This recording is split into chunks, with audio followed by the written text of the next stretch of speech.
Bonjour à tous, on se retrouve ce samedi sur l'hippodrome de Caen pour une nouvelle émission Quintet Flash. Et c'est une épreuve qui est assez intéressante, c'est un quintet qui va se disputer dans le prix d'automne. Il est réservé aux chevaux âgés de 6 à 10 ans. Ils vont évoluer sur la distance 2450 mètres, il y a 2 poteaux de départ. C'est une course où pas mal de concurrents sont encore à mon avis en rodage ou effectuent leur entrée, donc on va pouvoir s'appuyer sur des bases à mon avis assez solides et notamment des bases qui se situent pour moi plutôt au premier poteau, mais on va voir tout ça avec mon analyse.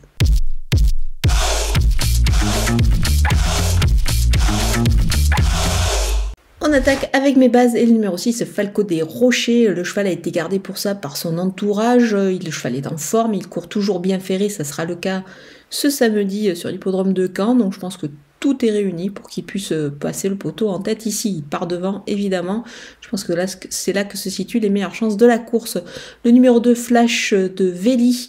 Il a bien préparé cette épreuve, il est pieds nus ici, ça ne lui est pas arrivé depuis très longtemps, donc je pense qu'ici il a évidemment son mot à dire. Le numéro 3, Furious Wind, en forme, il retrouve l'atelier avec des grandes ambitions, il fait partie des très belles chances de cette épreuve.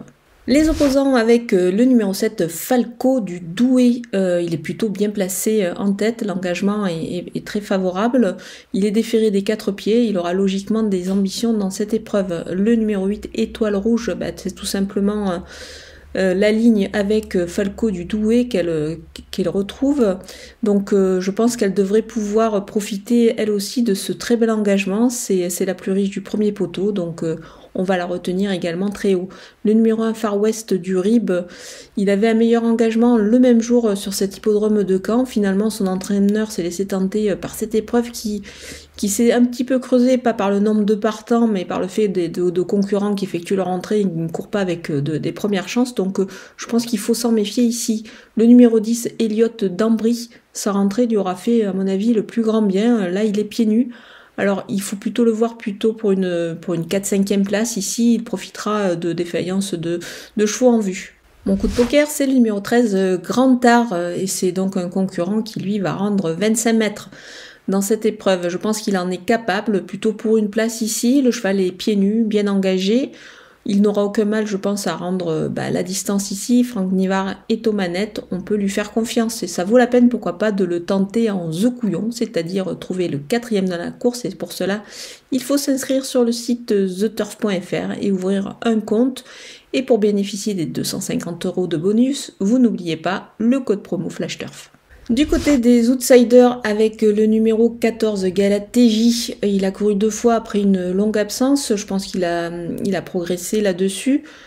Notamment le dernier coup, c'était pas mal. Ici, il peut viser un petit lot, vraiment en cas de défaillance des chevaux en vue dans cette épreuve. Le numéro 9, Forum Mélois. Alors, il n'est pas trop bien placé, évidemment, ici au 25 mètres. L'engagement n'est pas super favorable. Maintenant, c'est difficile quand même de l'écarter, c'est un cheval qui a des moyens, il est capable de, pourquoi pas, lui aussi accrocher une petite place. Mais attention, surveillez-le peut-être plutôt le 14 octobre prochain sur l'hippodrome de Vincennes. On termine avec les délaissés, ils sont nombreux au départ de cette épreuve, il faut prendre des risques, je pense que c'est la course où il faut justement prendre des risques. On va donc écarter pas mal d'éléments comme le numéro 5, Go for the Gold. Go for the Gold qui sera beaucoup mieux évidemment sous la selle prochainement. Là, il est ferré et je pense qu'il aura aussi besoin d'une course. Le numéro 4, Gamin Jabba, c'est une rentrée en étant ferré. Il aura d'autres engagements à venir, c'est sûr.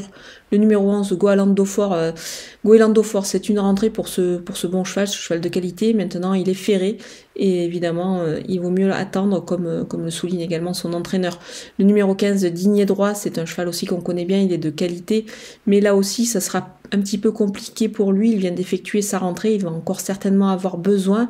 Et puis aussi, il a un superbe engagement qui se profile à l'horizon le 21 octobre prochain à Vincennes. Le numéro 12, Desperado, il aura besoin de courir lui aussi. Et comme les autres concurrents que je viens de citer, les engagements seront plus intéressants à venir, notamment sous la selle pour lui.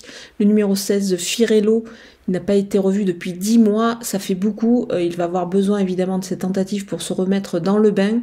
Et puis lui aussi aura également des engagements beaucoup plus favorables lorsqu'il sera en forme à venir. Voilà, on a passé en revue tous les partants de ce Quintet Plus. Je vous laisse avec ma sélection et mes conseils de jeu.